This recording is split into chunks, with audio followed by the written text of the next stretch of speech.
व्यासं ततो जयमुदीरयेत्। नष्टप्रायेषु भद्रेषु नित्यं भागवत सेवया भगवतीत्यं श्लोके भक्तिर्भवति नैष्टिकी। कृष्णाय वासुदेवाय देवकी नंदनाय च नन्दगोपकुमाराय गोविन्दाय नमो नमः। मूकं करोति वाचालं पङ्गुं लङ्घयते गिरिं यत्कृपातमहं वन्दे परमानन्दमाधवम्।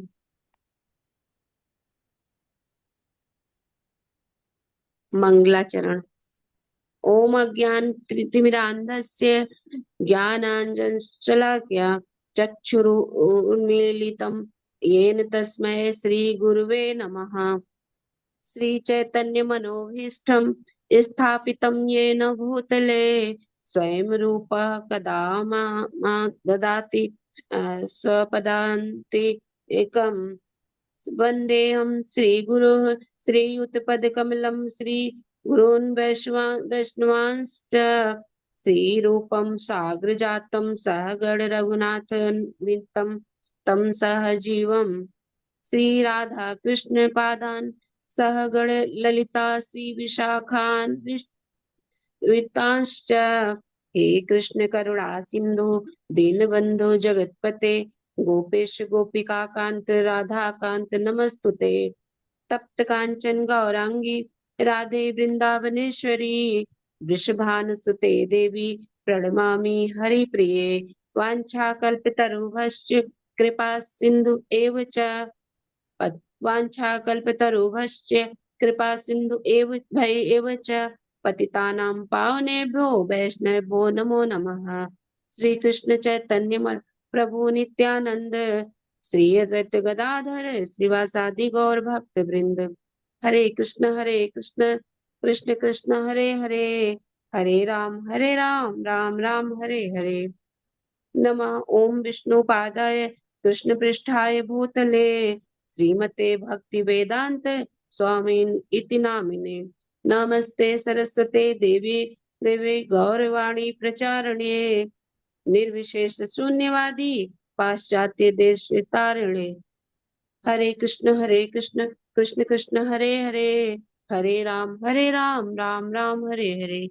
हरे कृष्णा माता जी, हरे कृष्णा प्रभु जी, सभी को दंडवत प्रणाम। हरे कृष्णा हेमलता माता जी, आपका बहुत बहुत धन्यवाद आज का जप और प्रार्थना करने के लिए। और सभी डिवोटीज का हार्दिक अभिनंदन है आज के इस प्रातःकालीन जप सत्र में। हरे कृष्णा माता जी, दंड प्रणाम। हरे कृष्ण। हरे कृष्णा माता जी। हरे कृष्ण माता जी। हरे कृष्णा माता जी, दंडवत हरे प्रणाम। कृष्ण प्रणाम। दंडवत प्रणाम। हरे कृष्णा माता जी, दंडवत प्रणाम। हरे कृष्णा। हरे कृष्ण माता जी, दंडवत प्रणाम। दंडवत प्रणाम माता जी। स्क्रीन विजिबल है ना? I hope. जी माता जी। तो आज है 28 अप्रैल और प्रभुपाद जी कहते हैं, हम भोग करने के लिए बने हैं किंतु हम गलत स्थान पर सुख ढूंढ रहे हैं। मोह में जैसे एक पशु जल के लिए रेगिस्तान में इधर उधर दौड़ता है और अंततः प्यास से मर जाता है, वे वहां के मायावी जल से अपनी प्यास नहीं बुझा सकते। इसी प्रकार हम सुख की अपनी प्यास बुझाने के लिए कितनी वस्तुओं का निर्माण कर रहे हैं, किंतु हर प्रयास में हम विफल हो रहे हैं, क्योंकि भौतिक जगत एक मोह माया है। वास्तविक बुद्धि यह जिज्ञासा करना है कि सच्चाई कहाँ है, इस माया के पीछे शाश्वत सच्चाई कहाँ है। यदि हम उसे प्राप्त कर लेंगे तो हम सच्चा सुख प्राप्त कर सकते हैं। लॉस एंजलिस 28 अप्रैल 1973। तो ये प्रभुपाद जी का प्रवचन है, भगवत गीता का वो विवेचना कर रहे थे, तो उसी में प्रभुपाद जी ये उद्धरण देते हैं। कहते हैं कि हम भोग करने के लिए बने। एक्चुअली अगर हम ये भौतिक जगत में हैं, इसका ये मतलब है कि कहीं ना कहीं हमारी वांछा था, हमारी इच्छा थी कि हम भोग करें, तभी हमें भौतिक जगत में भेजा गया है। हाँ, ईर्ष्या के कारण या भोग करने की इच्छा के कारण हमारी अलग अलग वांछाएं कामनाएं हो सकती हैं। तो वो इच्छाओं, क्योंकि जब तक इच्छा रहेगी तब तक हमारा मतलब ऐसे भौतिक इच्छाएं रहेंगी तब तक हमारा आध्यात्मिक जगत में प्रवेश नहीं हो सकता। तो इसीलिए कहा गया है कि जो अगर हम भौतिक जगत में आए हैं, और शुद्ध आत्माएं भी आती हैं वैसे तो भौतिक जगत में, भगवान उनको भेजते हैं कि आप जाइए, मेरा मैसेज लेके जाइए, और मेरी वो संतानें जो मुझे भूल गई हैं, अपने भोग में लगी हुई हैं, आप उनको ये मैसेज दीजिए। तो प्रभुपाद जी जैसे भक्त आते हैं, भगवान के पार्षद आते हैं, और लोगों को ये मैसेज देने भगवान का कि यहाँ पर कोई सुख नहीं है, कोई भोग नहीं है। तो हमें तैयारी करनी चाहिए भगवत धाम की। हमें जिज्ञासा करनी चाहिए कि जो सच्चा सुख है वो कहाँ है। तो क्या होता है कि जब हमारा ऐसे भोग वांछा करने का वो रहता है, इच्छा रहती है, तो हम अलग अलग प्रकार की अपनी वो प्रयोजन करते रहते हैं वो वांछा पूरी करने के लिए। लेकिन जब वो इच्छा पूरी हो जाती है, तो हमें पता चलता है कि हाँ, अभी और कुछ में हमारा मोह उत्पन्न हो जाता है, और कोई इच्छा जागृत हो जाती है। तो जो हमारी इच्छा पहले थी वो पूर्ति हो गई उसकी, लेकिन हमें लगा कि नहीं नहीं, इसमें वो सुख है नहीं, है ना। और दूसरी चीज पालेंगे तब हमें सुख मिलेगा, फिर और पालेंगे तब हमें सुख मिलेगा। जैसे एक छोटा बच्चा होता है, वो सोचता है कि जब मैं बड़ा हो जाऊंगा ना, तो बहुत मजा आएगा, है ना। वो जब छोटा बच्चा होता है, केजी नर्सरी का, अभी तो सब अपना हुक्म ही मेरे पर चलाते रहते हैं। तो जब मैं ना बड़ी क्लास में आ जाऊंगा, मैं 10th क्लास में आ जाऊंगा, तो शायद बहुत मजा आएगा।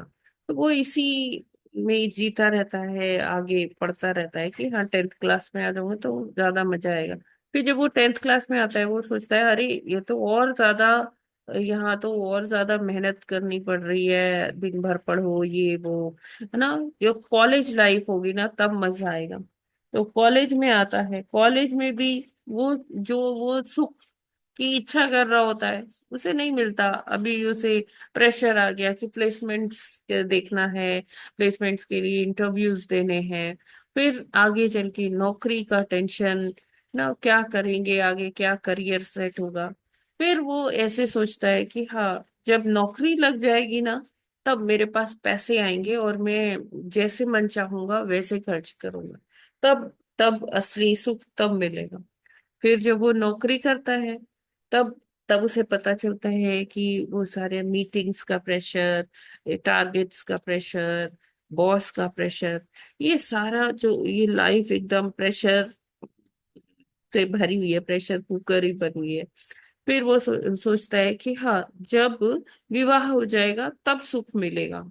फिर विवाह हो जाता है, फैमिली हो जाती है, तब भी उसे सुख नहीं मिलता है। अभी और ज्यादा प्रेशर हो गया है ना, पहले तो अकेले का था, अभी फैमिली है पूरी ना। तो वो सब सारी सबकी इच्छाएं और बढ़ गई, सबकी इच्छाओं की पूर्ति।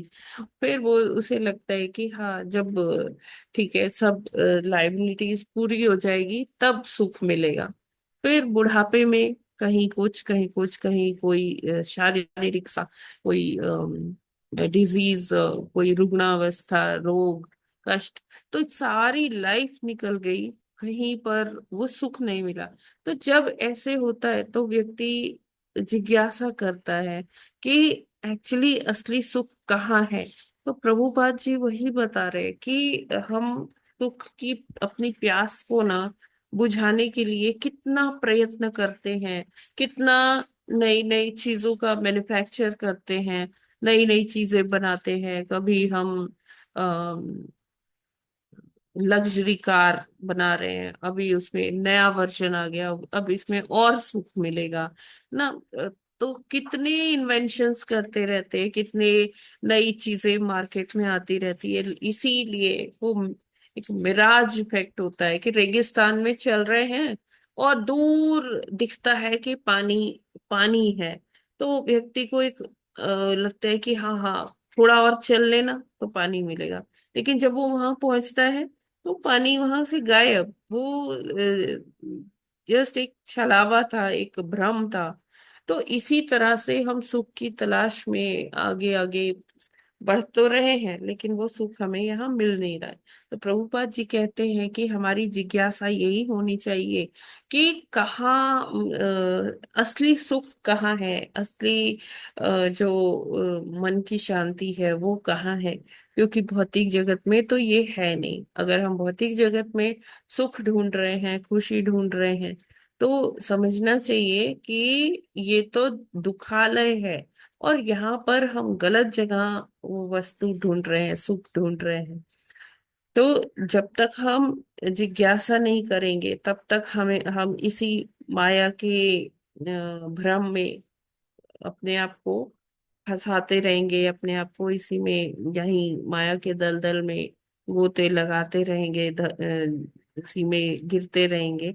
तो सच्चा सुख अगर हमें प्राप्त करना है तो वो कहाँ है? वो इस जगत में तो है नहीं। लेकिन हाँ, जब हम भगवान की भक्ति में लगेंगे, जब हम ये जिज्ञासा करेंगे, गुरु के पास जाएंगे, ये पूछेंगे, तो तब हमें एक मार्ग मिलेगा जहां हम भक्ति के मार्ग में अ, जब लगेंगे, जब हमें पता चलेगा कि ओके, एक और इससे परे एक और जगत है जहां पर असली सुख है, जहां पर वो खुशी है, संतुष्टि है, मन की शांति है, जो हम यहाँ खोजते रहे और हमें यहाँ मिली नहीं। क्योंकि हम वो परम परमात्मा पूर्ण पुरुषोत्तम भगवान के अंश हैं। तो क्योंकि इसीलिए हमारा जो वास्तविक स्वभाव है वो क्या है? सुख की इच्छा करना, परम सुख, परमानंद की लिए हम तलाश करते रहते हैं ना, उसको खोजते रहते हैं। तो क्योंकि जिनके हम अंश हैं वो पूर्ण पुरुषोत्तम भगवान सदैव वो परमानंद में रहते हैं। तो हमारे जो स्थिति है वो उसी परमानंद को खोजते रहते हैं। लेकिन क्योंकि हम ईर्ष्यावश या अपने भोग वांछा के लिए इधर आ चुके हैं भौतिक जगत में, तो फिर भी हम वो अपने जो नैसर्गिक स्वभाव है उसके अनुरूप वो सुख को इधर भी तलाश करते रहते हैं। और ये इधर भौतिक जगत में वो सुख है ही नहीं, तो मिलेगा कहाँ से? तो इसीलिए फिर हमें जिज्ञासा होती है। जो लोग जिज्ञासा कर पाते हैं, हाँ, वो उनको ये भक्ति का पथ भगवान दिखाते हैं और वो इससे एक बार एसोसिएट हो जाते हैं तो उनको धीरे धीरे वो थोड़ा थोड़ा सुख की अनुभूति होने लगती है। और जैसे ही उनका भक्ति का वो अनुपात बढ़ेगा, भक्ति और बढ़ेगी, तो वो सुख भी उसी अनुपात में बढ़ता रहेगा। हरे कृष्णा। जगत गुरु श्रील प्रभुपाद की जय। ये क्लियर है ना? हरे कृष्णा सभी को। जी माता जी। जी माता जी, बिल्कुल क्लियर है।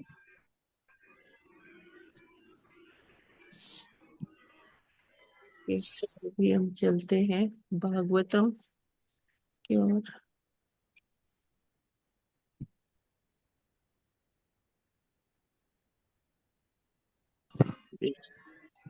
जी, 20वां श्लोक। कल हमने 19वां श्लोक किया था, तो उसी के आगे, उसी क्रम में हम आगे पढ़ते हैं 20वां श्लोक। यस माता जी, यू कैन रीड। 20वां श्लोक। प्रसङ्गमञ्जरं पाशम् आत्मनः कवयो विदुः स एव साधुषु कृतो मोक्षद्वारम् अपावृतम्। हरे कृष्णा। हरे कृष्णा। हरे कृष्ण। प्रसंगोमचरं भाष्यम् आत्मनः कवचो विदुः स एव साधुषु कृतो मोक्षद्वारं पावृतम्। हरे कृष्णा। हरे कृष्णा। प्रसंगमजरम पासमातं कवयो कवयो विदुः स एव साधुषु कृतो मोक्ष द्वार अपावृतम। हरे कृष्ण। हरे कृष्णा। प्रसंगम जरम पाशमात्मनम आत्मनः कवियो विदुः सा एव साधुषु कृतो मोक्षद्वारम् पावृतम्। हरे कृष्णा। हरे हरे कृष्ण। कृष्णा।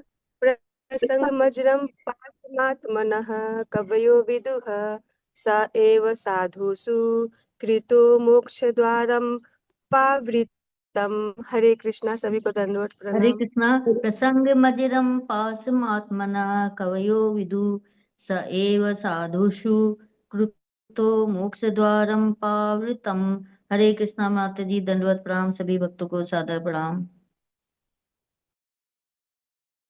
हरे कृष्ण। प्रसंगमजरं पासमात्मना कवयो विदुः स एव साधुषु कृतो मोक्षद्वारं पावृतम्। हरे कृष्ण। हरे कृष्ण। प्रसंगम जरम पाशमात्मना कवयो विदुः स एव साधुषु कृतो मोक्ष द्वारम पावृतम। हरे कृष्णा। सभी को दंडवत प्रणाम। हरे कृष्णा। प्रसंगमंजरम पाश्चात्मनं कवयो विदुः स एव साधुषु कृतो मोक्षद्वारं पावृतम्। हरे कृष्ण। सभी को दंडवत प्रणाम। हरे कृष्ण। प्रसंगमंजरम पाशमात्मनः कवयो विदुः स एव साधुषु क्रतो मोक्षद्वारमप पावृतम्। हरे कृष्ण। हरे कृष्णा। प्रसंगं पाशमात्मनः कवयो विदुः स एव साधुषु कृतो मोक्षद्वारमपावृतम्। हरे कृष्णा। हरे कृष्णा। प्रसंगमज्रं पासमात्मनः कवयो विदुः स एव साधुषु कृतो मोक्षद्वारमपावृतम्। हरे कृष्णा।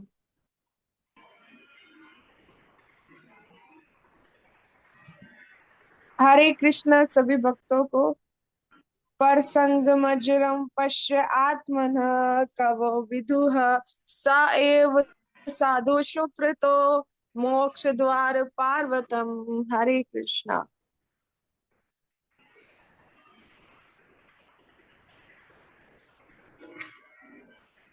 हरे कृष्णा।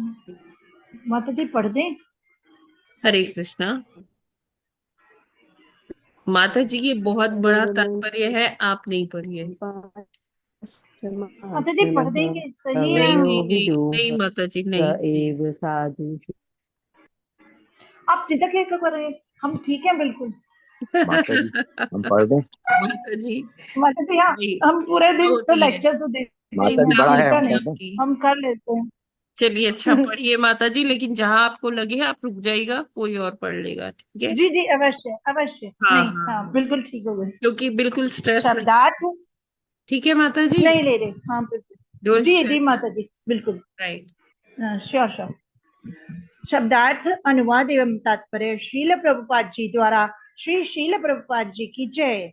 शब्दार्थ प्रसंगम आसक्ति, अजरम प्रबल, पाशम बंधन, आत्मनः आत्मा का, कवयः विद्वान पुरुष, विदुः जानते हैं, सह एव वही, साधुषु भक्तों में, कृतः प्रयुक्त, मोक्ष द्वारम मुक्ति का दरवाजा, अपावृतम खुला हुआ।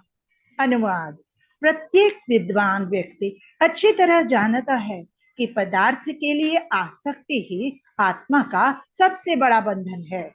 किंतु वही आसक्ति यदि स्वरूप सिद्ध भक्तों के प्रति हो जाए तो मोक्ष का द्वार खुल जाता है। तात्पर्य पढ़ते माता जी आगे। यस माता जी।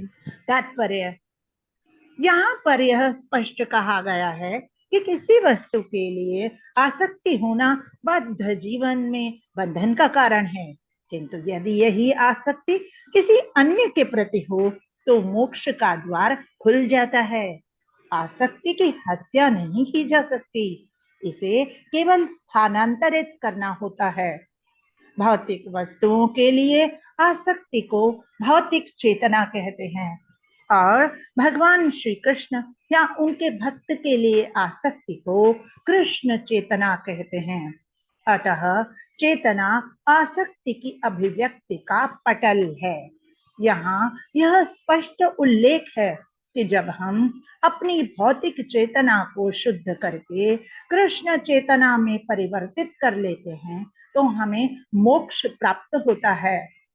इस कथन के बावजूद कि आसक्ति का परित्याग किया जाए, जीवात्मा के लिए संभव नहीं कि वह इच्छा विहीन हो सके। जीव में स्वभावतः किसी न किसी वस्तु के आसक्त होने का झुकाव होता है। हम देखते हैं कि यदि किसी के पास कोई आसक्ति की वस्तु नहीं होती, यदि उसको संतान नहीं होती, तो वह अपनी आसक्ति कुत्तों तथा बिल्लियों में स्थानांतरित कर देता है। इससे सूचित होता है कि आसक्ति के झुकाव को रोका नहीं जा सकता, अतः इसे श्रेष्ठ कार्य के लिए उपयोग में लाना चाहिए।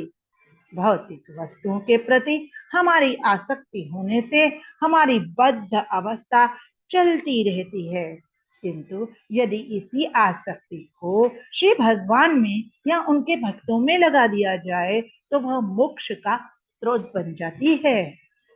यहाँ संस्तुति की गई है कि आसक्ति को स्वरूप सिद्ध कृष्णा, भक्तों। हरे कृष्णा माता जी, पहले इतना समझ लेते हैं, हरे कृष्णा आगे चलते हैं। पहले इतने जी। जी समझने का माता जी। प्रयास करते हैं, फिर हम आगे जी चलते माता जी। हैं, है ना।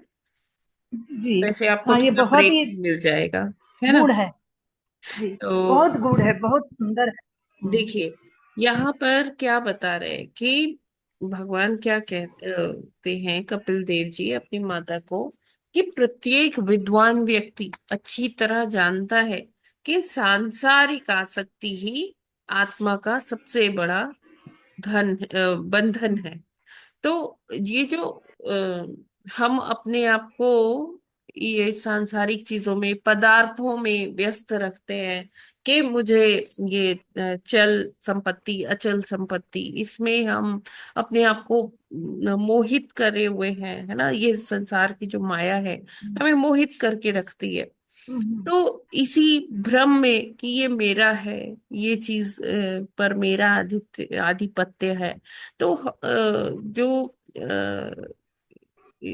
ऐसे व्यक्ति है, जो विद्वान व्यक्ति हैं, वो इसमें नहीं पड़ते। उनको पता है ये तो पदार्थ है, ये नश्वर है, ये कहीं मेरे साथ जाने वाला नहीं है, सब यही रह जाएगा, है ना। तो वो इस बंधन में नहीं रहते।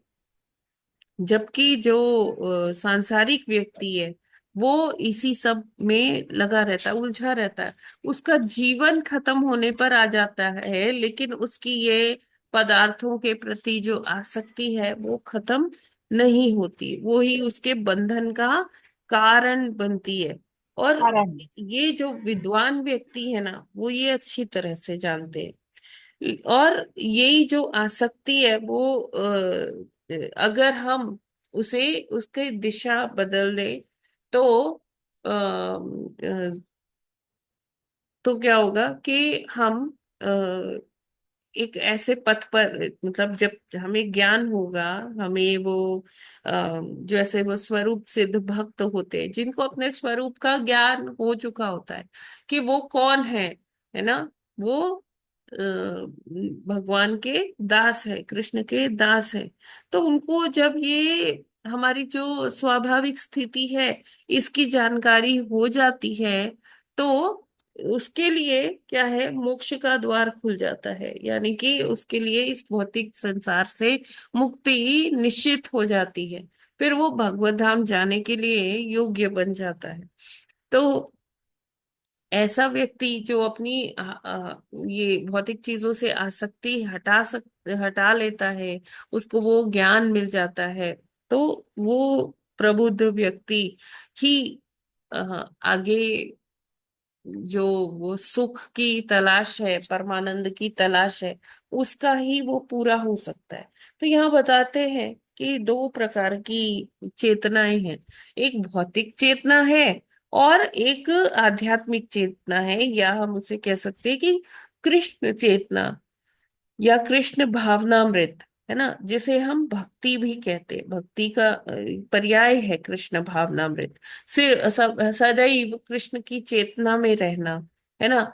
हर काम, हर कर्म जो हमारा हो रहा है, उसको कृष्ण के निमित्त करना, ये सोच के करना कि हम तो भगवान के दास हैं, और हमें जो भी करना है भगवान के लिए ही करना है।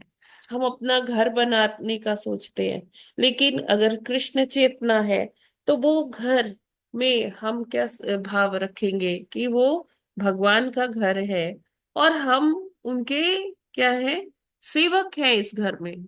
भगवान का घर बन रहा है, और सारे जो भी कुटुंब के जन हैं, वो सब भगवान के सेवक हैं। हम कुछ भी कर रहे हैं, भोग बना रहे हैं, घर की सफाई कर रहे हैं, सब कुछ क्या है, ये भाव है कि भगवान का घर साफ हो रहा है, भगवान के लिए भोग बन रहा है।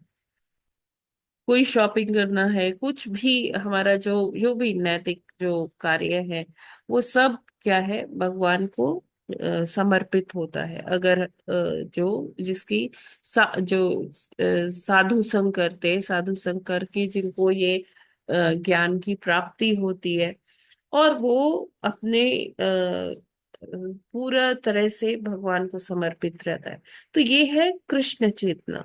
प्रभुपाद जी लिखते हैं, फलतः चेतना आसक्ति का अभिव्यक्ति माध्यम है। यहाँ यह स्पष्ट उल्लेख है कि जब हम अपनी भौतिक चेतना को शुद्ध करके कृष्ण चेतना कर लेते हैं, तो हमें मोक्ष प्राप्त होता है। इस कथन के बावजूद कि आसक्ति का परित्याग किया जाए, जीवात्मा के लिए संभव नहीं कि वह अनासक्त या इच्छा विहीन हो पाए। अनासक्त किसे कहते हैं? कि जब हमें कोई किसी चीज की कामना नहीं है, कुछ इच्छा नहीं है। लेकिन क्या ऐसा हो सकता है कि कुछ इच्छा ना हो, कोई इच्छा शून्य हो जाए? ऐसा क्या? नहीं माता जी। तो इच्छाएं नहीं। तो रहेगी ही रहेगी, है ना। कब हम बिना इच्छा के रह ही नहीं सकते। बस क्या करना है, भौतिक चीजों से आसक्ति को हटाकर हमें उसकी दिशा परिवर्तित कर देनी है। किधर दिशा घुमा देनी है? भगवान की तरफ। भगवान में आसक्ति कर लीजिए, है ना। तो भौतिक चेतना के बजाय क्या कर लीजिए, आध्यात्मिक चेतना कर लीजिए, या कृष्ण चेतना कर लीजिए। तो क्या लिखते हैं प्रभुपाद जी, जीव में स्वभावतः किसी न किसी वस्तु से आसक्त होने का झुकाव होता है।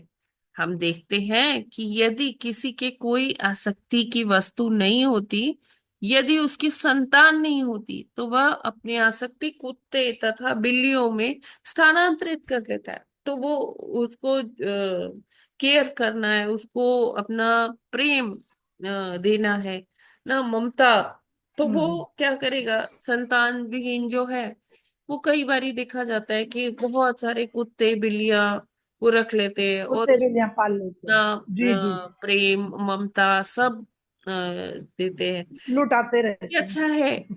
इससे अच्छा है कि हम अपनी चेतना ऐसी कर ले भगवान के प्रति। अगर इसी चीज को हम डाइवर्ट कर दे, तो व्यक्ति क्या कर सकता है कि भगवान की सेवा में जो वैष्णव है, जो बच्चे हैं, उनको वो ज्ञान दे सकते हैं। उनको उनके ऊपर वो जैसे हम बता सकते हैं लोगों को कि कृष्ण कौन है। जो भी हमने सुना है समझा है उसका जितना हम प्रचार कर सकते हैं।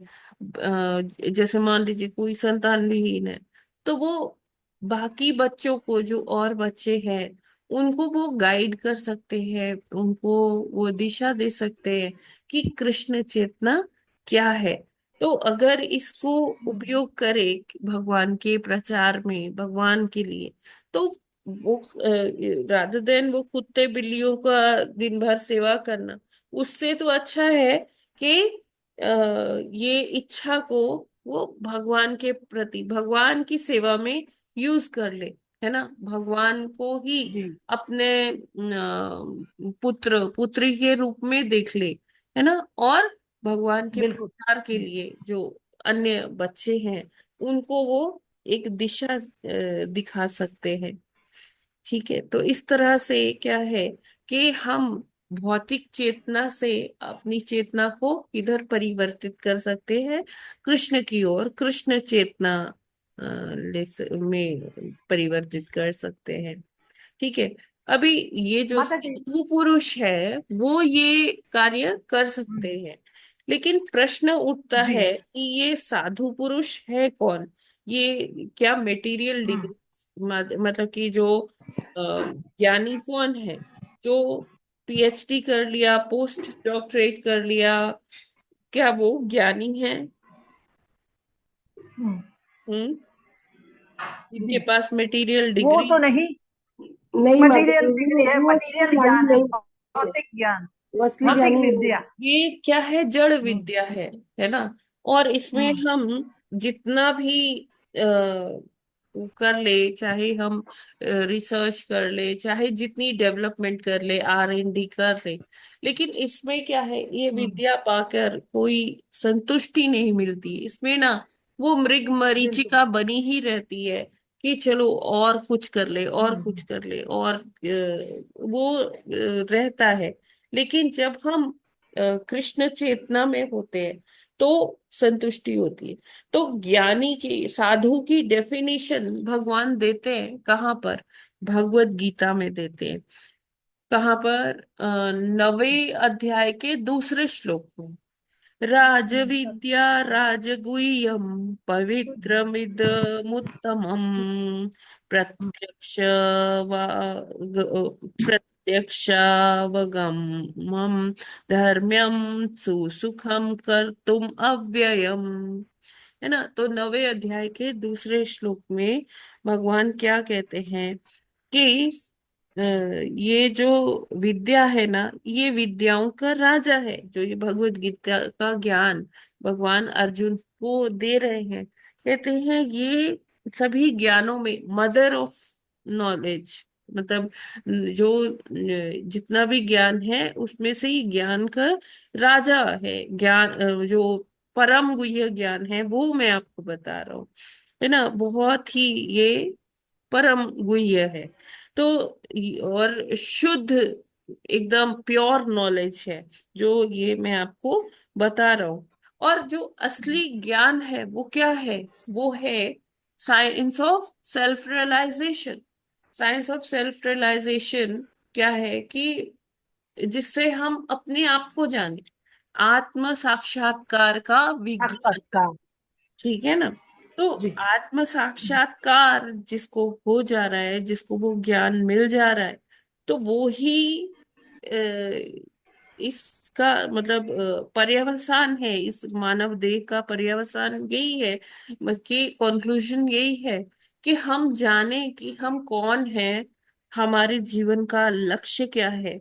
और ये ज्ञान जिसे हो जाता है, वो उसको वो अ, अंतर में, उसके अंतर में खुशी, अंतर मन में वो अपने आप से आह्लादित हो जाता है, उसको खुशी मिल जाती है। क्योंकि ये क्या है, ये मतलब पराकाष्ठा है किसकी? ज्ञान की, है ना। तो जो साधु पुरुष वो नहीं है, या ज्ञानी वो नहीं है जिसके पास बहुत सारी मटेरियल डिग्रीज है, जिसके पास बहुत सारी भौतिक ज्ञान की सर्टिफिकेट्स है।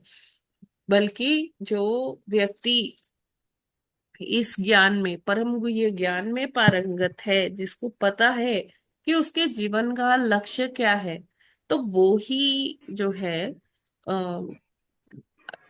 एक्चुअली अपने जीवन को सार्थक कर सकता है, क्योंकि ये ही जो ज्ञान है ये परफेक्शन है। तो ये आप इसका वो पढ़ सकते हैं, प्रभुपाद जी के द्वारा लिखा हुआ तात्पर्य 9.2 में। तो आपको ये एकदम क्लियर हो जाएगा कि प्रभुपाद जी यहाँ क्या कहना चाह रहे हैं। ठीक है, यस, अगर ये क्लियर है तो आगे जी पढ़ें। माता जी। ठीक है, यस माता जी जी पढ़िए। जी माता जी। यहाँ हरे संस्तुति कृष्णा की माता गई जी। है। हरे कृष्णा माता जी। हरे कृष्ण। जी मुझे माता कुछ जी। माता जी पूछना था इससे कि ये जो आपने बताया ना कि ये भौतिक हमारी को जो कि जो बताते हैं सही है, भौतिक है, भौतिक ज्ञान है, लेकिन वो हमें इस दर्शन शास्त्र को, भगवान के दर्शन शास्त्र ही है वो भी, तो उसको हमको जो हम जो रिसर्च करते हैं तो उसमें हमें जो भक्ति की और भी बातें तो वो हमें बहुत सहायता भी करता है उसमें, हाँ माता है जी ना। बिल्कुल। तो अगर बहुत किसी बहुत को सहायता। पता हो कि हाँ ये ज्ञान, जी देखिए हर चीज जो भी, जी। मान लीजिए हम ज्ञान डिक्शनरी है, डिक्शनरी में इतने जी सारे वर्ड्स हैं, ठीक है, जी तो अगर हम हर एक वर्ड के मूल में जाएं तो वो कहीं हाँ, ना कहीं हमें उससे कृष्ण ही शाश्वत मिलेंगे, से जुड़ता है। है ना। बिल्कुल। क्योंकि हम्म, यहाँ पर भौतिक जगत में या आध्यात्मिक जगत में मूल में कौन है, जी भगवान ही है। वही है, ज्ञान ही है, ऊर्ध्व बिल्कुल। मूलम अधः शाखा, ठीक है ना। तो जी जो जी भी है, जो भी यहाँ दृष्टि गोचर है हमें या नहीं भी है, वो सबके मूल में हम्म भगवान है। लेकिन कहने का जी तात्पर्य ये है कि हम इतने हम्म। मोहित हो रखे हैं कि हम हाँ भौतिकता बस के आगे कुछ मोह जाए तो नहीं पाते, मोह है ना। माया तो है ही, वो मुझसे हाँ, करते हैं ना वो, तो अगर इसीलिए वही तो भौतिक बोल रहे हैं भगवान कि अगर किसी को ये ज्ञान है कि वो कौन है, जी उसका लक्ष्य, जीवन हाँ। का लक्ष्य क्या है, तब ये भौतिक हम्म ज्ञान ही आगे हमें काम बढ़ा सकता है जी आध्यात्मिक ज्ञान के लिए। जी, मेरी तो मुझे यही अनुभव रहा मेरा कि मैं, हाँ मुझे हाँ बहुत बिल्कुल, सपोर्ट किया मेरी उसने। बिल्कुल हाँ करेक्ट माता लेकिन जी। हाँ, जी लेकिन वही धन्यवाद। है कि अगर कोई इसी में संतुष्ट होके आत्म बैठ गया ना कि साक्षात्कार। देखो मेरे पास तो हाँ इतनी वो बुद्धि गलत, है, वो गलत। मेरे पास तो ये है, आगे वो कुछ करना नहीं ही नहीं नहीं चाह रहा, जिज्ञासा ही नहीं हो नहीं, रही, तो फिर नहीं, मुझे तो तो हमेशा कोई वो मतलब नहीं है, रहता है फिर कि इसमें उसके कुछ लिए ये जड़ नया। विद्या ही है। जी जी बिल्कुल सही। ठीक है ना। जी बहुत ज्ञान और तो अगर उसे वो जी माता। आगे ले जा रहा है और जिज्ञासा कर रहा है हाँ कि हाँ इतने डिग्री तो वही, मैंने ले ली अभी, लेकिन क्या जी मेरे जीवन का मतलब क्या है, तो अगर वो गुरु से हम्म प्रश्न करते हैं, इस तरह की हाँ जिज्ञासा करते हैं, तब ये जो जड़ और उस विद्या है, तब ये हमें उधर ले जा सकती है, इसके परे ले जा सकती है, जिसको हम जी आध्यात्म कहते हैं। इसमें मैंने माता जी जी संस्कृत प्राकृत साहित्य भी बहुत अध्ययन किया है रिसर्च में, तो बहुत कुछ हमें ज्ञान प्राप्त होता है जो हमें इस आध्यात्मिक और को भी सपोर्ट करते हुए हमें जी जी, ज्ञान को भी प्राप्त करते नहीं हैं। नहीं, हाँ, वो है, बिल्कुल सही है। लेकिन अगर जी वो इस ज्ञान को कोई भौतिकता के लिए ही यूज करता रहे, उसके लिए हम्म, लिखा है माता जी। जी बिल्कुल। हरे कृष्ण धन्यवाद। हरे कृष्ण। यस माता जी प्लीज जी कंटिन्यू। जी। यहाँ संस्तुति की गई है कि आसक्ति को स्वरूप सिद्ध भक्तों या साधुओं में स्थानांतरित कर दिया जाए। पर साधु है कौन? साधु कोई सामान्य व्यक्ति नहीं होता जो गेरुआ वस्त्र पहने हो, लंबी सी दाढ़ी रखे हो। श्रीमद् भगवत गीता में बताया गया है कि साधु वह है जो दृढ़ता से निरंतर भक्ति योग में लगा रहता है। भले ही वह भक्ति योग के नियमों का दृढ़ता से पालन न करता हो, किंतु यदि परम पुरुष भगवान श्री कृष्ण में उसकी अडिग आस्था है तो वह साधु समझा जाता है। साधुरेव समन्तव्य, साधु भक्ति योग का पक्का अनुयायी होता है। यहाँ यह संस्तुति की गई है कि जो ब्रह्म साक्षात्कार करना चाहता है या आध्यात्मिक सिद्धि का इच्छुक है उसे चाहिए कि साधु या भक्त से आसक्ति करे। भगवान श्री चैतन्य ने भी इसकी पुष्टि की है। लव मात्र साधु संगे सर्व सिद्धि है। साधु की क्षण मात्र की संगति से पूर्णता प्राप्त की जा सकती है। महात्मा शब्द साधु का पर्यायवाची है। कहा जाता है कि महात्मा की सेवा द्वारमाहुर विमुक्ति है, अर्थात मुक्ति का राजमार्ग है। महत् सेवाम द्वारमाहुर विमुक्ते है तमः तमो द्वारम योषिताम संगी संगम। श्रीमद् भागवतम 5.5.2। भौतिकवादियों की सेवा करने से उल्टा प्रभाव होता है। यदि कोई किसी निरे भौतिकवादी या इंद्रिय भोग में लिप्त व्यक्ति की सेवा करता है तो ऐसे व्यक्ति की संगति से नरक का द्वार खुल जाता है। यहाँ इसी सिद्धांत की पुष्टि की गई है।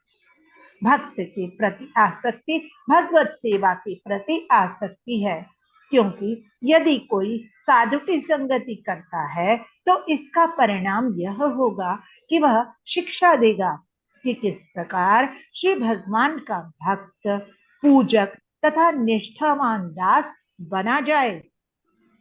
साधु के यही वरदान है।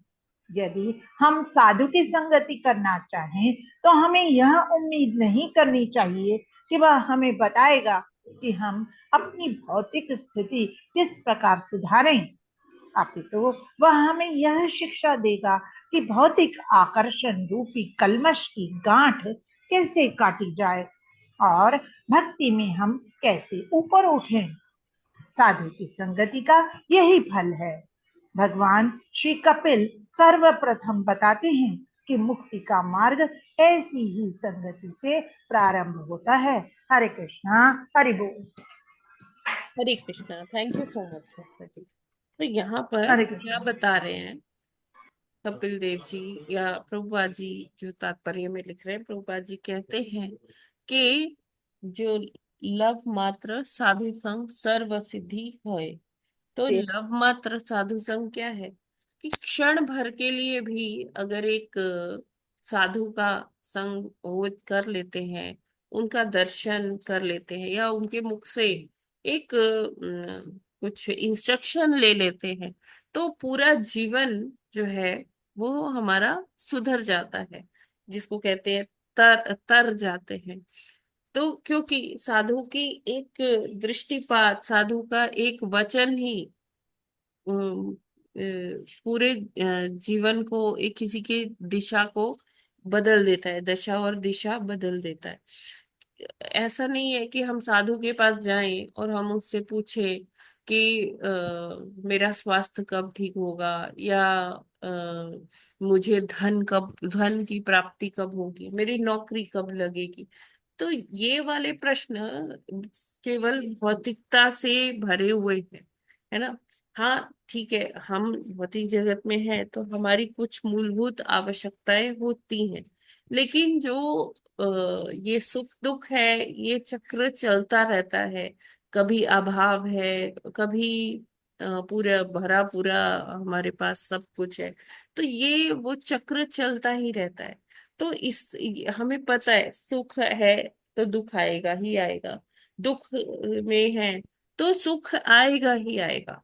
तो ये भौतिकता का अगर हम इस लेवल से ऊपर उठ जाए, इस स्तर से अपने को ऊपर उठा ले, तो हमें साधु के पास जाकर जिज्ञासा कैसी करनी चाहिए कि हमें भगवत प्राप्ति कैसे होगी, या मेरे जीवन का लक्ष्य क्या है, मैं कौन हूँ। तो इस तरह का जब हम प्रश्न पूछेंगे ना, तो उससे ही हमारा जो असल जो उद्धार है ये इन्हीं प्रश्नों से होगा, आध्यात्मिक प्रश्नों से होगा। जब हम अपने इस ये भौतिक देह मुझे क्यों मिली, क्यों बार बार जन्म मृत्यु के चक्र में फंसना पड़ता है। तो यहाँ पर प्रभुपाद जी लिखते हैं कि साधु के पास जाएं तो भौतिक जो क्वेश्चंस हैं, उस तरह का प्रणिपात नहीं करना है। हमें क्या करना है, हमें साधु से विनम्र होकर क्या पूछना है, अपने इस कैसे हम इस संसार रूपी दावानल से बाहर निकले। क्यों? क्योंकि ये कष्टों का सागर है यहाँ पर। तो अगर हम भौतिक चीजों में उलझे रहे तो हम क्या करेंगे, यहीं गोते लगाते रहेंगे, यहीं पड़े रहेंगे जन्मों जन्मों तक। लेकिन हमें क्या करना है, ये रियलाइज करना है कि हाँ, ये तो दुखों का सागर है और इसमें हम बहे जा रहे। कैसे हम इसमें से बाहर निकले? तो इस तरह के जब हम प्रश्न करते हैं, साधु का संग करते हैं, है ना, तो वो चाहे बहुत थोड़ा सा ही हो। अब जैसे प्रभुपाद जी के चरित्र को हम पढ़ते हैं तो प्रभुपाद जी अपने गुरु महाराज से बहुत कम ही उनका एसोसिएशन हुआ। लेकिन जितना भी एसोसिएशन था, प्रभुपाद जी ने उसको अपने जीवन का लक्ष्य बना लिया कि मेरे गुरु महाराज ने ये ऐसा कहा है कि पाश्चात्य जगत में जाकर प्रचार करना है। तो उनके आगे बहुत सारी अड़चने आई, बहुत सारी रुकावटें आई, लेकिन प्रभुपाद जी चलते रहे क्योंकि उनको विश्वास था किस पर, अपने गुरु महाराज पर, है ना। गुरु महाराज का लव मात्र साधु संग, बहुत छोटा सा संग प्रभुपाद जी को मिला। और प्रभुपाद जी ने उसी संग से क्या किया, अपने जीवन के प्रेरणा उसे बना लिया और अपने गुरु महाराज की वाणी सेवा उन्होंने सर्वोपरि रखी। और सबसे मतलब एक मिशन मोड में प्रभुपाद जी ने ये सारा कार्य किया।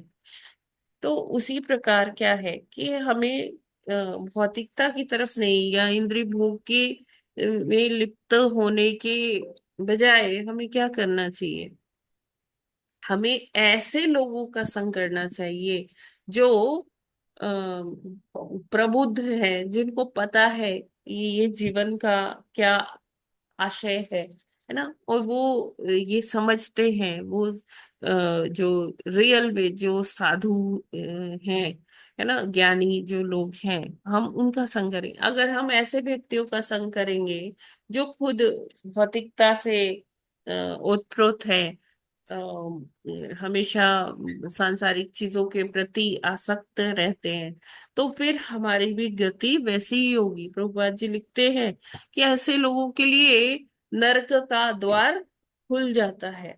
तो हमें क्या करना है, हमें वैष्णवों का संग करना है, हमें साधु जनों का संग करना है जो भौतिकता में से ग्रस्त नहीं है।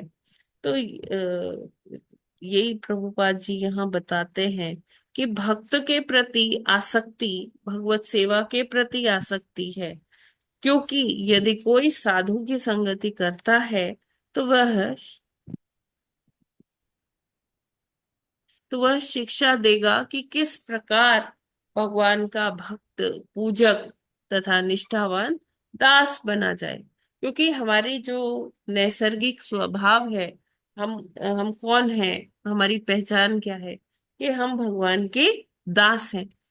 तो जब हम वैष्णवों का संग करते हैं या हम साधुओं का संग करते हैं तो हमें इस चीज से अवगत कराते हैं कि हम कैसे भगवान के दास बन सकते हैं, कैसे उनके भक्त बन सकते हैं, है ना, किस प्रकार हम ये भगवत प्राप्ति कर सकते हैं।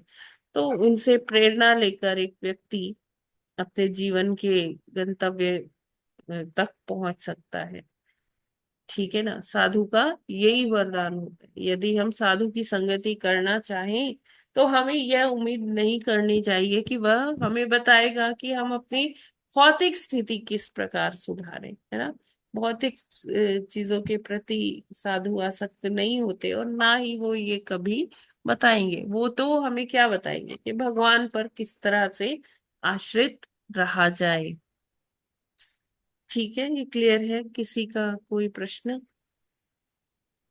जी माता जी, जैसे हम कहते हैं अगर जो कुत्ते बिल्लियां पालने बहुत हम उनको अगर कहते हैं ना कि इसके बजाय भगवान के पर आसक्ति ज्यादा लगाइए, उनकी सेवा कर दीजिए, तो वो उनका एक पलट के जवाब होता है कि हम इनके अंदर भगवान देख रहे हैं और उस भगवान की सेवा कर रहे हैं, तब हाँ, उनसे क्या नहीं, कहा जाए। भगवान तो हर जीव में है, लेकिन हर जीव के जी। लिए भगवान ने एक वो बनाया, उनका हैबिटेट बनाया है। हम उनको उनके नेचुरल हैबिटेट से निकाल कर हैबिटेट। अपने कृत्रिम घर में क्यों लेके आ रहे हैं? उनका वो नेचुरल जी। जगह नहीं है। उनका जो ये वातावरण पर्यावरण है, वो ही उनका नेचुरल हैबिटेट है। तो कहीं ना कहीं हम उनको अपने घर में लाकर एसी में रख के वो सारी खाद्य पदार्थ जो हम उनको दे रहे हैं, कहीं ना कहीं हम उनके कृत्रिम। न्याय कर रहे हैं। सेवा नहीं है वो। हाँ, सेवा करनी ही है। वो सेवा उनको ऑफर किया हुआ भोग हम उनको बाहर भी दे सकते हैं, जहां वो दे रहते, सकते हैं, बिल्कुल बिल्कुल। हम उनको दे सकते हैं। उनको उनके नेचुरल हैबिटेट से हम क्यों अलग कर रहे हैं? उनके साथ ये अन्याय जी बिल्कुल। है ना। तो जो कुत्ते बिल्ली हैं, उनका जो स्वभाव है, जैसे वो मेटिंग करते हैं, तो हम उनको अपने घर में ले आए, तो कहीं ना कहीं हम उनको उनके कार्य में बाधा उत्पन्न कर रहे हैं, है ना। कितने वो अपने वंश बढ़ा लेते, है ना। तो इस तरह से ये सेवा नहीं है, बल्कि ये उनके साथ हम अन्याय ही कर रहे हैं, ऐसा बता सकते हैं उनको। जी। हाँ, हरे कृष्णा माता जी। हरे माता जी वो एक बार स्क्रीन दिखाइए। क्या? अभी जो स्क्रीन थी ना वो एक बार शेयर करिए। अच्छा अच्छा अच्छा, एक मिनट। हाँ जी, ओके। ऊपर। हाँ माता जी, यहाँ पर लिखा है ना, अपितु वह हमें यह शिक्षा दें कि भौतिक आकर्षण रूपी कल्मश की गांठ कैसे काटी जाए और भक्ति में हम कैसे ऊपर उठे। हाँ, तो एक माता जी इसको क्लियर करें। अच्छा। तो साधु हमें क्या बताएंगे कि ये जो भौतिक आकर्षण है, हम भौतिक चीजों के प्रति आकृष्ट रहते हैं कि मुझे ये लेना है, वो चाहिए, ऐसा करना है।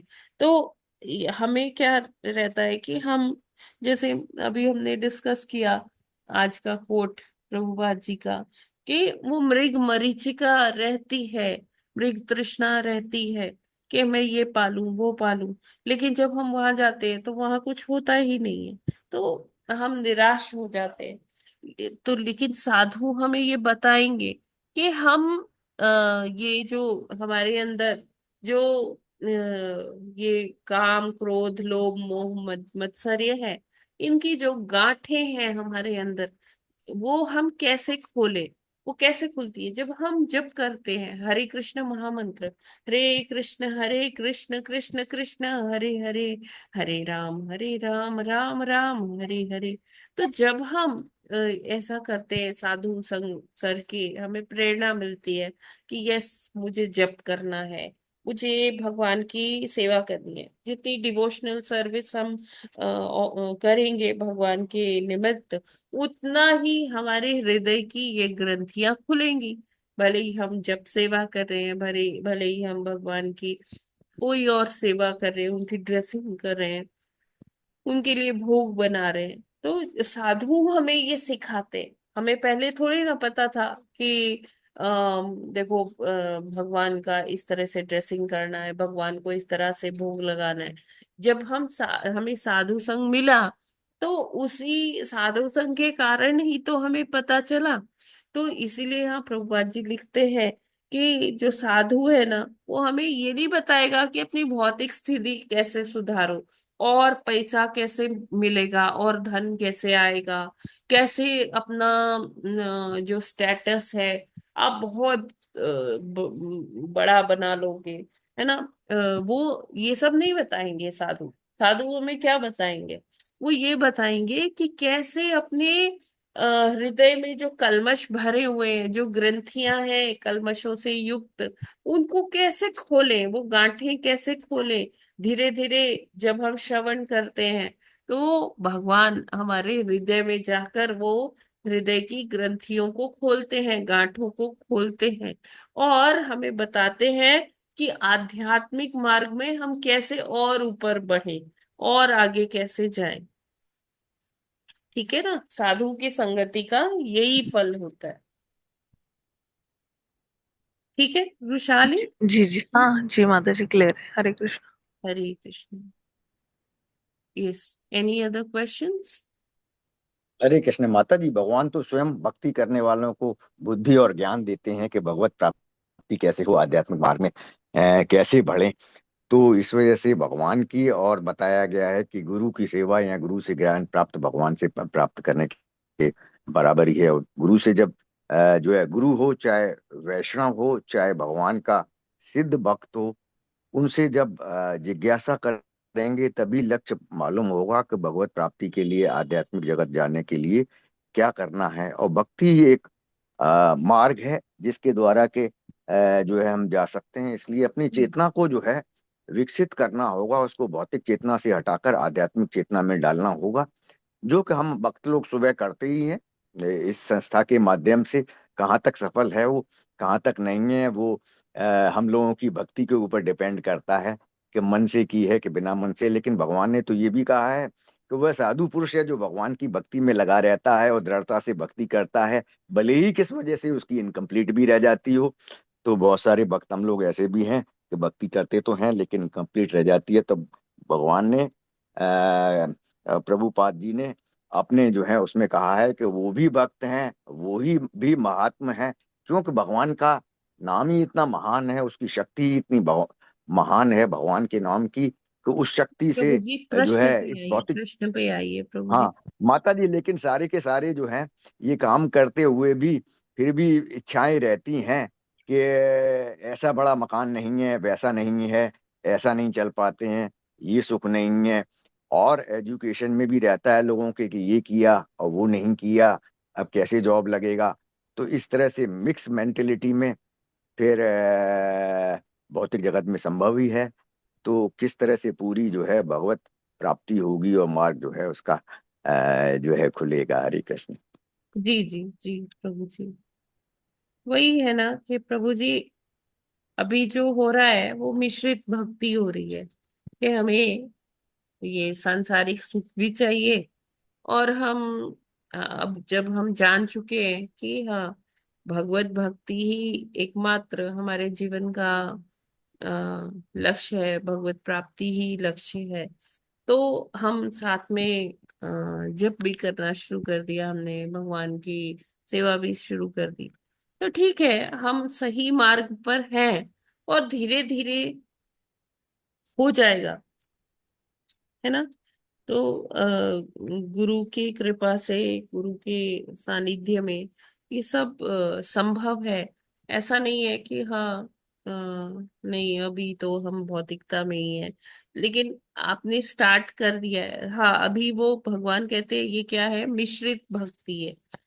धीरे धीरे ये मिश्रित भक्ति के स्तर से हमें कहाँ जाना है, शुद्ध भक्ति तक जाना है, तो उसमें टाइम टाइम लगेगा, क्योंकि माया का जो भ्रम है, पूर्व जन्मों से हमारे साथ जुड़े हुए संस्कार हैं, वो सब जाते जाते जाएंगे प्रभु जी, एकदम से ओवरनाइट नहीं हो सकता ये सब। बहुत ही गहरा वो है ना, इसको तो बहुत समय जी वो संस्कार के बहुत जीवन गहरे हैं। जी। ठीक है, तो फिर और कोई प्रश्न नहीं है तो फिर आज यहीं पर विराम करते हैं। हरे कृष्णा। ठीक है हरे कृष्ण ग्रंथराज। माता जी।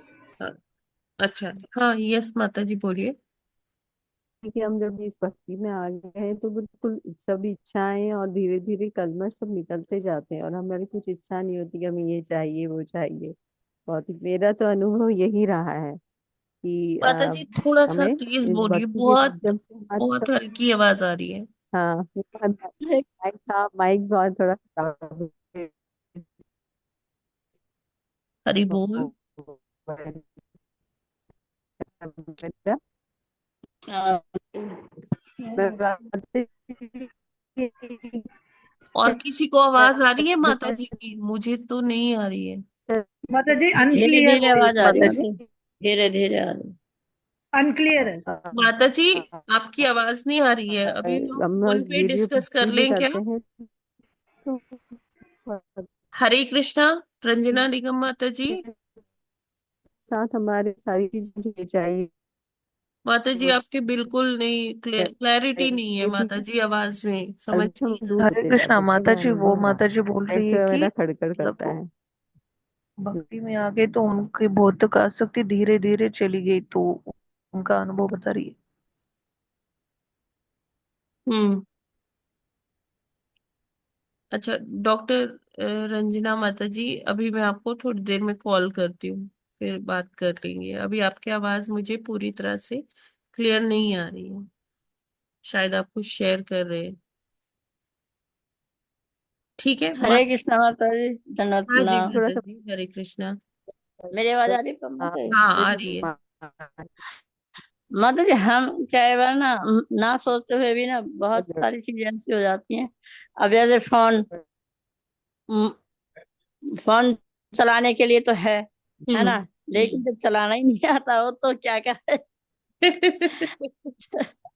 मेरी तो सबसे बड़ी प्रॉब्लम यही है कि हाँ। अगर कुछ करना भी सीखे, कुछ सीखने के लिए करना भी चाहे तो कैसे सीखें, हम्म। है ना। अब फोन चलाना कैसे सीखें, कभी इसमें से सर्च कैसे करके निकालते हैं और वो कैसे निकालते हैं। कोई बात नहीं है माता जी, उधर जाने की जरूरत ही नहीं। आप भगवान की सेवा कर रही हैं इतने सुंदर, और आप भगवान के नाम का, पवित्र नामों का जप कर रही हैं। बस और क्या चाहिए माता जी? यही हाँ करना मतलब है। जैसे अब यही कोई करना। सेवा लेनी चाहे हाँ। तो जब फोन ही चलाना नहीं आएगा तो कैसे लेंगे। नहीं नहीं, आप जप सेवा कर रहे हो ना माता जी, जो आप कर रहे हो वो बस उससे आगे और कुछ करना नहीं है। जबरदस्ती से काम चल जाएगा। हाँ हाँ बिल्कुल माता जी, आप ठीक परेशान है। नहीं होइए। और रही ज्ञान की बात, ज्ञान तो गुरु हमारे हृदय में प्रकाशित करते हैं। रोज गाते हो ना गुरु आरती, गुरु पूजा करते हाँ हैं, जी, हाँ जी। तो बस संतुष्ट रहिए माता जी। ये सब के चक्कर में मत पड़िए। यही तो चलो। प्रभुपाद जी कह रहे, ये सब जड़ है, इसका कोई मतलब हम्म। नहीं। देखिए हम जो भी ज्ञान लेते हैं इसलिए लेते हैं कि हम अच्छा जप कर पाए, अच्छे से भगवान की सेवा कर पाए। और वो दोनों कार्य तो आप बहुत सुंदर कर ही रही हैं, है ना। अभी कहाँ माता जी, बहुत सुंदर कहाँ होती। हाँ। जैसे अभी आप ये समझाते हैं ना, पर हम अब इसमें जो जो भी अरे चीज माता है जी मतलब उसे मैं कई खोल के बार आप कर बताते चुकी हूँ। हैं। अरे मेरी कोई औकात नहीं है समझाने की माता जी, कुछ नहीं। ये बस प्रभुपाद जी ने हाँ, इतना सुंदर भगवान की तात्पर्य कृपा लिखे से। हुए हैं, प्रभुपाद जी इतना करके गए हैं, सब रेडीमेड है माता जी। कुछ भी अपनी तो कोई योग्यता ही नहीं है कि कुछ बोल भी पाए एक अक्षर भी। तो अगर कुछ थोड़ा हाँ, बहुत जो भगवान की भी है गुरु की कृपा वो से ही होता है प्रभुपाद जी सब। की ही कृपा है माता जी, आचार्यों की कृपा है। ठीक है। चलो धीरे धीरे समझ में आएगा ये सब चीज। हाँ हाँ बिल्कुल। क्योंकि देखिए जब करेंगे, भगवान की सेवा करेंगे, यही हमारे जीवन का लक्ष्य है। और इसी से वो जो दिव्य ज्ञान है वो हृदय में प्रकाशित हो जाता है गुरु कृपा से। तो आप परेशान नहीं ना हुआ करिए माता जी। ठीक है। मैं यही सोच रही करना थी है। मेरी माता जी से किसी दिन बात करूंगी मैं। पूछूंगी। मैंने कहा चलो कोई पूछ कोई ली। समस्या नहीं है माता जी। आप जो कर रहे हैं आप वो करते रहिए, बस यही यही करना है। ठीक है माता जी, हरे कृष्ण। हरे कृष्णा। अब देखिए जिनको फोन चलाना आता है ना, उनका आधा टाइम तो ऐसे वेस्ट हो जाता है नहीं व्यर्थ की मतलब वैसे तो हम में। फोन में और कुछ नहीं, व्हाट्सएप भी बहुत कभी कभी नहीं कर देती वही हूँ किसी कह के रही हूँ पास कि नहीं तो नहीं। अच्छा है कि हाँ फोन चलाना नहीं आता है माता जी। जिनको फोन चलाना आता है ना, उनका आधा टाइम ऐसे इधर उधर के चीजें देखने में चला जाता है। नहीं, वैसी चीज देखने के लिए तो नहीं, फोन चलाना सीखने की बस नहीं यही तो है कि वही तो हाँ कह रही किसी। हूँ कि अच्छा है ना, हाँ अच्छा है। नहीं तो फिर व्यर्थ में समय नष्ट होता है। हाँ वो तो रील देख रहे हैं, कभी कुछ देख रहे हैं, कभी कुछ आ गया वो देख रहे हैं। तो अच्छा है माता जी तो आप। उसके लिए कहाँ टाइम रहता है माता हाँ, जी। नहीं उन लेकिन चीजों फिर के भी लिए तो लोगों टाइम। को, लोगों का टाइम हाँ खराब होता है माता जी। हाँ ये तो है। ना चाहते क्योंकि हुए भी माता जी। लत लग जाती है ना वो, हाँ, फिर उसी ना की चाहते तरफ हुए भी वो सोचते रहते हैं। हो जाता है। कि ये भी देख लो वो भी देख लो। हाँ जी। हम्म, चलो फिर ठीक है माता जी, हरे कृष्णा। तो फिर यहीं पर विराम आपका करते हैं। टाइम टाइम भी हो गया है। ग्रंथराज श्रीमद् भागवतम की जय। खत्म की जय। श्रील प्रभुपाद की जय। की जय। आचार्य हरिदास ठाकुर की जय। की जय जय। अनंत कोटि वैष्णव भक्त वृंद भगवान की जय। की जय। जय जय वांछा पांचा कल्पतरुभ्यश्च पतिता नाम पतितानां पतितानां वैष्णव पावनेभ्यो वैष्णवेभ्यो वैष्णवेभ्यो नमो नमो नमः। नमः। हरे कृष्णा। हरे हरे कृष्णा कृष्णा माता दंडवत जी प्रणाम दंडवत बोलो। हरे प्रणाम। कृष्णा माता जी, दंडवत प्रणाम। हरे सभी कृष्णा को माता दंडवत जी प्रणाम। दंडवत प्रणाम। हरे कृष्णा माता जी को दंड प्रणाम।